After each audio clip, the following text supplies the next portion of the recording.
Bienvenue ou bon retour sur le podcast Parle-moi, impacte-moi. On écoute, on partage, on découvre, on se valorise, on se laisse imprégner. On est bien, mais surtout, on grandit ensemble. Je suis Diane Enfin, auteure et animatrice de ce podcast. Si tu es ici, c'est que c'est là que tu dois être. Bouge pas.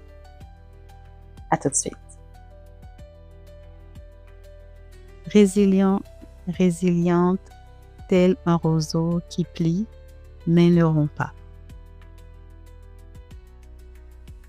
Bonjour, bienvenue dans cette deuxième partie de l'épisode sur la résilience.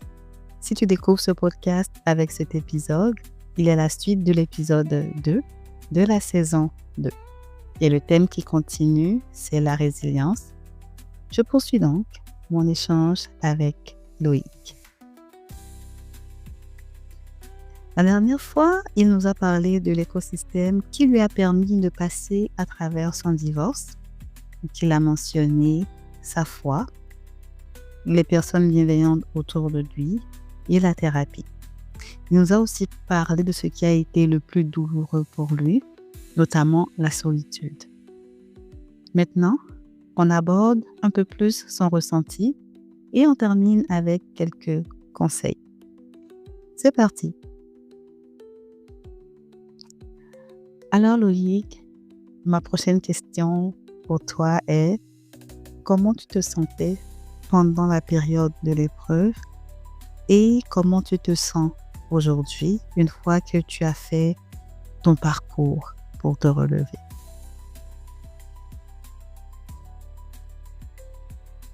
Bon, avant, je me sentais acculé, beaucoup acculé. Il y avait beaucoup de choses que je devais gérer en même temps. La séparation, le divorce, l'enfant, le travail, continuer à travailler, tout en étant performant au boulot, en gérant les problèmes de la maison, en gérant la séparation. Donc, c'était vraiment beaucoup de choses à gérer. Et quand on est dedans, on pense qu'on va jamais y arriver parce qu'il y a tellement de choses. Il y a tellement de choses qui se passent autant dans ta tête, autant vraiment dans le quotidien, que tu te dis que tu vas jamais arriver, tu vas sur le bout du tunnel, que tout est noir. Tout ce qui se passe, c'est négatif. Tu ne vois que le négatif dans cette période. Et au travers de tous les outils dont tu m'as parlé, tu arrives petit à petit à te focaliser sur les priorités.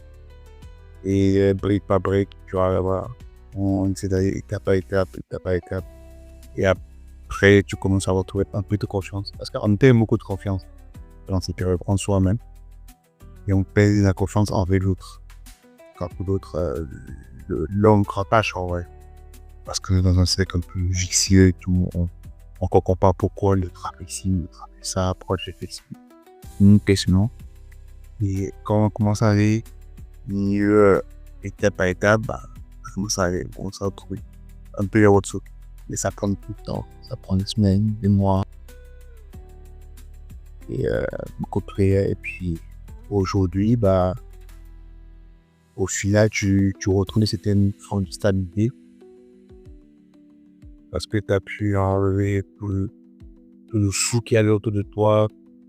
Du coup, je retrouve beaucoup de stabilité au niveau de la tête émotionnelle, par rapport aux relations avec les autres.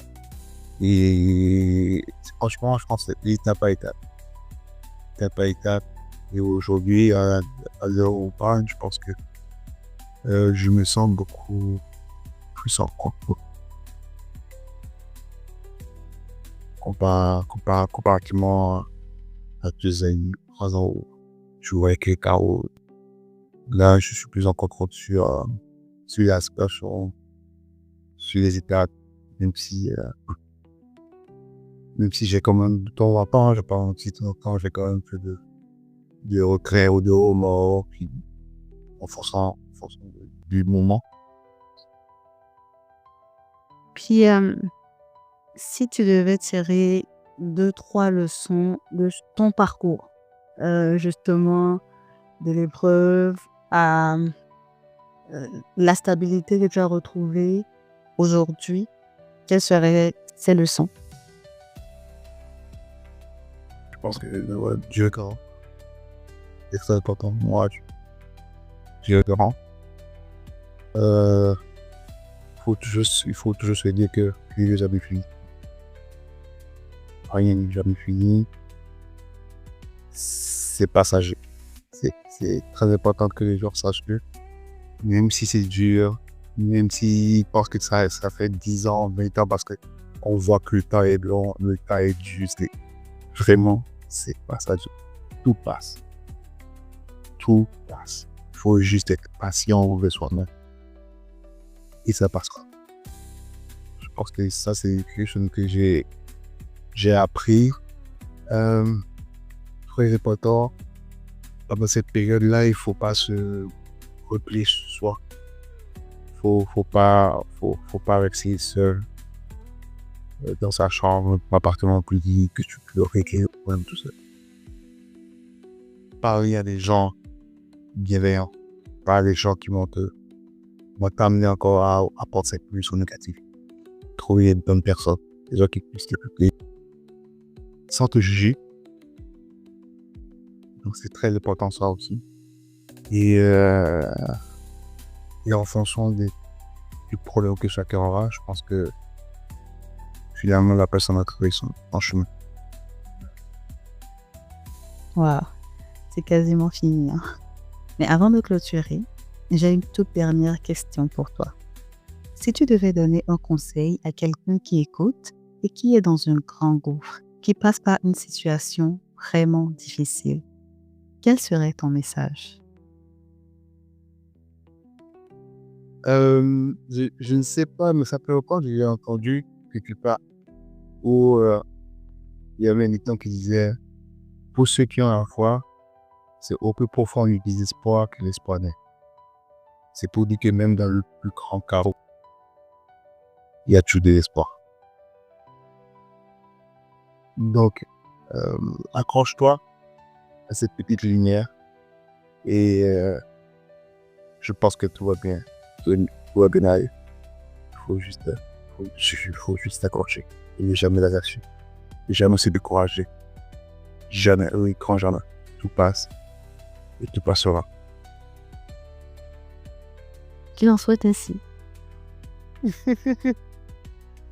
Ça a été un plaisir de te recevoir, Loïc, sur Parle-moi, Impacte-moi. Merci pour tout ce que tu as partagé avec nous. Merci beaucoup pour ta vulnérabilité, ta générosité.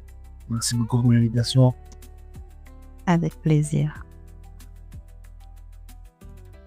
Pour Loïc, c'était un divorce. Pour toi, c'est peut-être un deuil, une trahison, une maladie, un échec. Peu importe. N'oublie pas que tant que tu vis, rien n'est terminé. Cela aussi passera. Et demain devra être meilleur. Garde la foi, puisque pour ceux qui ont la foi, c'est au plus profond du désespoir que naît l'espoir. Tu connais quelqu'un qui a besoin de l'entendre? Eh bien, partage. Merci d'être là. Dieu te bénisse. À la prochaine. N'oublie pas de t'abonner et d'activer la cloche